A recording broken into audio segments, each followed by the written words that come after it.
acts like it's got it's always on AM or something.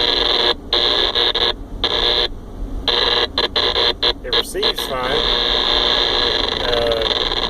and it transmits fine and everything else. It just seems like no matter where I adjust the squelch, this stuff will break through. So I'm wondering if it's just a bad part in there that you guys can help me identify. Appreciate the help.